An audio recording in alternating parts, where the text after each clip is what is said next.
tere, mina olen Ülle Puu. Ma mõtlesin, et ma postitan siia ühe video, mis on värskete emotsioonidega.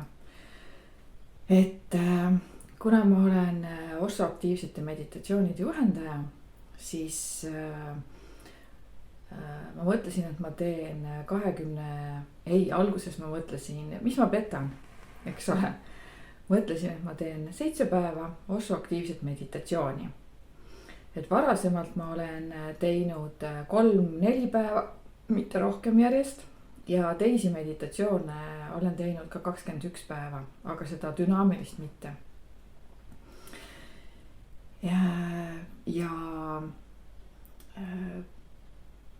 Viljandis siin joogakodus iga kolmapäev ma teen Osho aktiivset meditatsiooni. Ja seekord mul ongi teist korda tehtud see Osho dünaamiline. Ja siis eile oli ka ju kolmapäev ja siis ütlesin välja, et nii ma teen nüüd 21 päeva. Nii sai välja öeldud, sai lubatud, järelikult tuleb see 21 päeva ka ära teha. Ja ma niisama hoian seda telefoni käes, kõigub siin vähem. Et mis emotsioonid ja tunded siis, et kooli ajal mul võttis maru kaua aega selle dünaamilisega harjumisega. Ja kui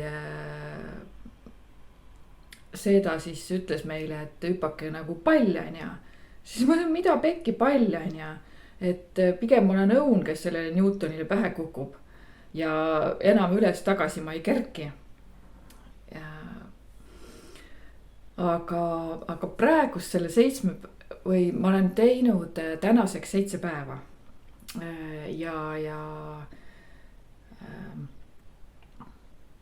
Ma peaks ikkagi algusest alustama selles mõttes, et Osho dünaamilises meditatsioonis on 5 etappi.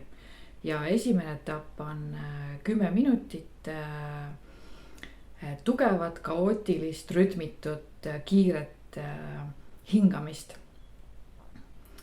Et sellega mulle tundub, ei ole mul otseselt nagu raskusi olnud. Et selle hingamisega ma saan hakkama ja see olenebki, et sa ikkagi sisse ka hingaks, mitte ainult nagu välja. Siis teine etapp, 10 minutit on plahvata. Tantsi, nuta, naera, aele, karju, hüppa. Tee mida tahad, mis sinu sees tahab välja tulla, mis vajab välja viskamist. Ja nende 7 päeva jooksul on nüüd niimoodi olnud, et mis ei ole varasemalt olnud. Et ma olen sellel ajal olnud, üks päev ma olin nagu mingi panter või kiskja või tegin ja küür oli seljas ja siis ma olen ka olnud selline lihtsalt siuke väike laps, kes jonnib ja täna ma olin nagu loote asendis loode ja värisesin. Et sa õpidki selle aja jooksul ennast nagu vabamaks laskma ja järgida oma keha ja sa ise ainult vaatled selle aja jooksul, et mida sa teed. Tuima rahuga vaatled seda. Ei anna hinnanguid, vaid lased sellel kõigel nagu juhtuda. Seda sündimise momenti mul nüüd ei olnud, et ma sünnin. Aga ma ei hakka seda ootama ka, sest muidu on see, et see meel ja mõistus tulevad siia vahele ja järgmine kord, et näe, sünningi on ja mingid emotsioonid, tunded. Et ta peab ikkagi tulema ise. Kui ta peab tulema, siis tuleb, kui ei tule, ei tule. Et see on ka vabalt lased sellel asjal juhtuda. Kolmas etapp. Kolmas etapp on ka 10 minutit. On hüppamine ja huutamine. Ja sellest ma räägingi, et hüppa nagu pall on ja, et hüppad täistaldadega vastu maad, käed on üleval üle pea ja hõikad mantrat hu. Et need, kellel ei ole dünaamilise meditatsiooniga enne kokkupuudet olnud, siis see võib mõelda muidugi, et mida lollust on ja, et milleks seda üldse vaja on. Kas ma ise ei mõelnud seda?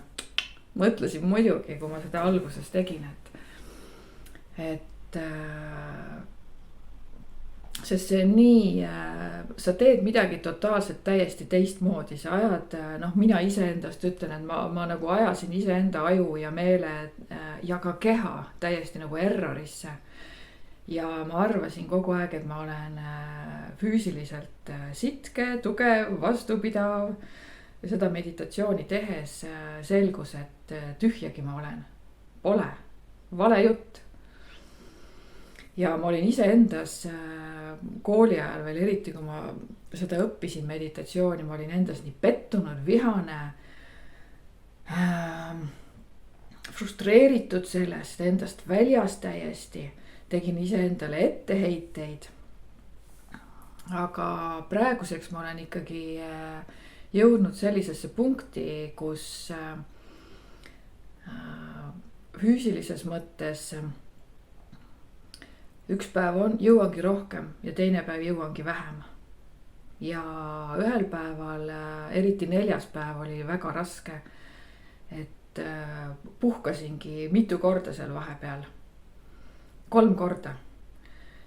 ja siis tegin jälle edasi.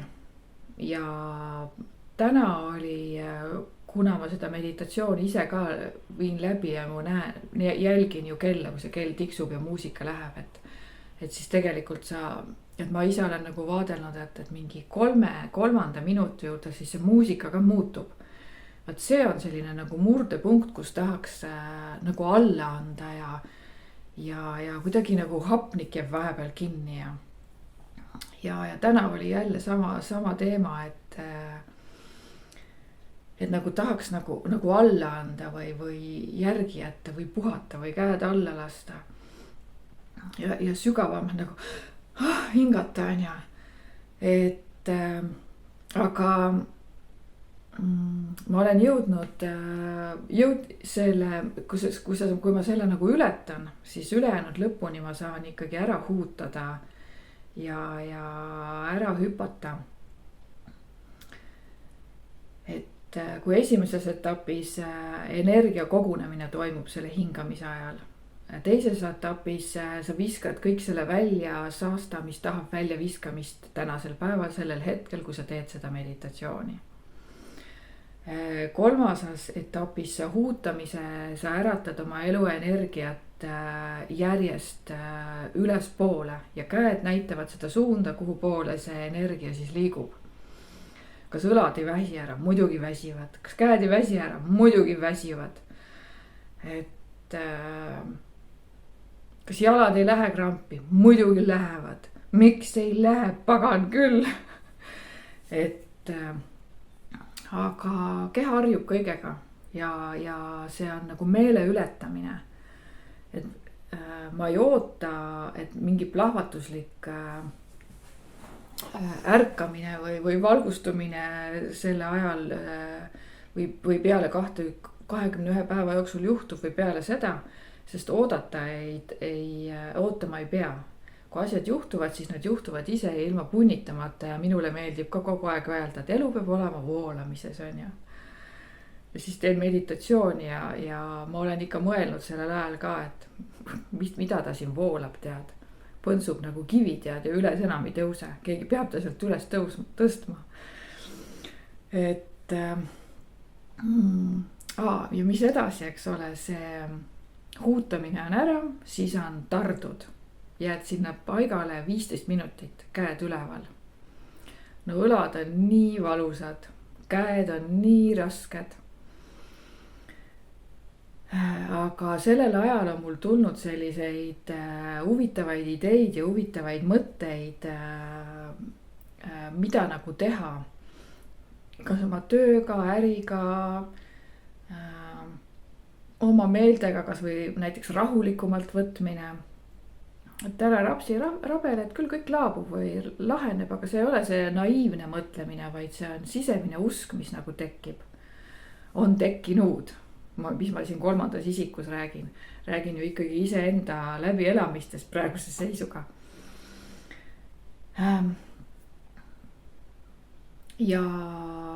Ja ma tegin ühe Facebooki Taroga lehe peale postituse ka täpselt selles samas energias, mis mul sees oli. et midagi sealt niimoodi pulbitses välja ja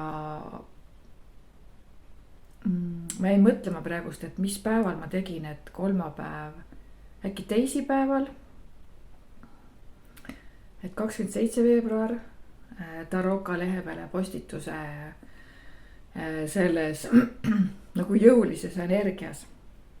Eile tuli näiteks silmakirjalikkus ja hakkasingi mõtlema, et silmakirjalikkus, et ega ma siis teistele näpuga ei näita. Ma ju ikkagi teen ise endale seda meditatsiooni ja see meditatsioon ütleb mulle, et mingisugust silmakirjalikkust minu enda sees, et pane sellele nagu rõhku või pööra tähelepanu, siis ma päeva jooksul nagu jälgisin. Mitte niimoodi, et ma meelega nagu olen hästi siuke, ei ole silmakirjalik, on ja mitte niimoodi. Vaid lihtsalt, et mingisuguseid olukordi, et kas ma olen enda vastu aus. Sest tegelikult inimene ju valetab ise endale kõige rohkem. Ja siis alles tuleb teistele. Et miks sa midagi teed, on ja. Ma olen märganud seda, järelikult see on kuskil nagu mingi mõtlemisega seotud või mingi suhtumisega seotud, aga küll ta välja tuleb, küll ta nagu esile tuleb. Ja siis ja täna tuli siis sellel ajal, et ma teen YouTube'i video ja kindlasti on kellelgi ka huvitav seda nagu vaadata, et seda mitte silmakirjalikku, aga siis ausat pihtimust, minu valu ja vaev.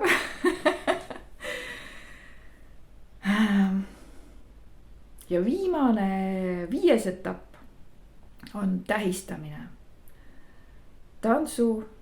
Tantsuga tähistamine. Ja jällegi, et sa selle aja jooksul, mis sa esimene, teine, 3., 4. etapp, 3 esimest etappi, sa oledki nagu vaatleja kogu aeg, nagu vaatad kõrvalt iseennast, mida sa teed. Et see on ka, see ikkagi vajab nagu harjutamist või õppimist, et minu puhul see nagu oli niimoodi. Et mitte, et ma teadlikult harjutaksin või harjumine on siis see õige sõna. Võib-olla niimoodi öelda hoopis. Ja jällegi, et sa järgid oma keha, mis su keha tahab teha, sest minu keha on mõni päev isegi mingeid aeroobika liigutusi teinud. Ja õlaringe ja täiesti nagu mingid harjutused hoopis, et see ei olegi nagu tants, aga need harjutused on sinna tantsu sisse nagu pitkitud. Et ma lihtsalt lasen sellel kehal teha seda, mida ta tahab sellel hetkel teha. Ja seistes ju tegelikult jalalabad mul täna täitsa läksid tuimaks ära. Aga ma ei liigutanud, ma olin ka kivi olin ma seal, et vaat siin on vaja kivi olla ja surnud olla, et sa ei liiguta ennast, et energia, mis on.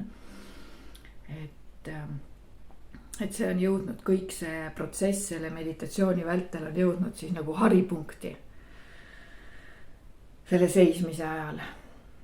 Minul on siin taga ma tegin neid tsentraagle pilte olen teinud.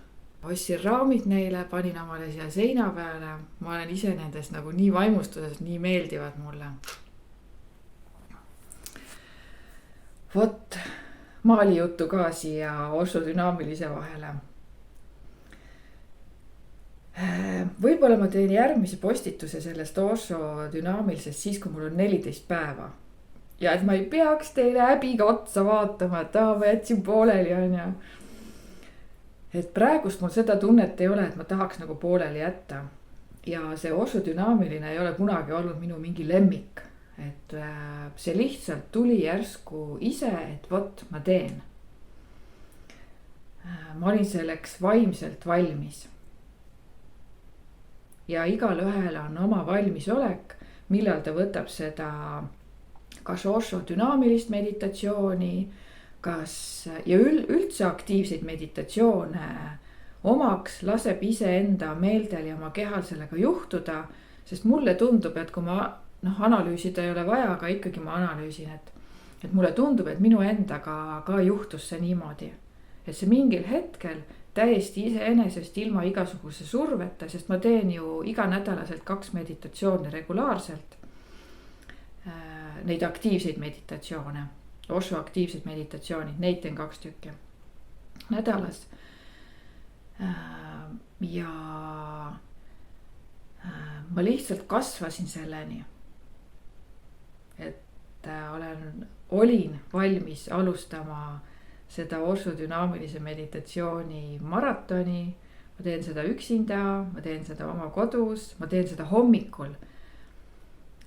6 ärkan ülesse, 6:15 hakkan meditatsiooni tegema, 7:15 on läbi, pesen, söön, lähen tööle ära.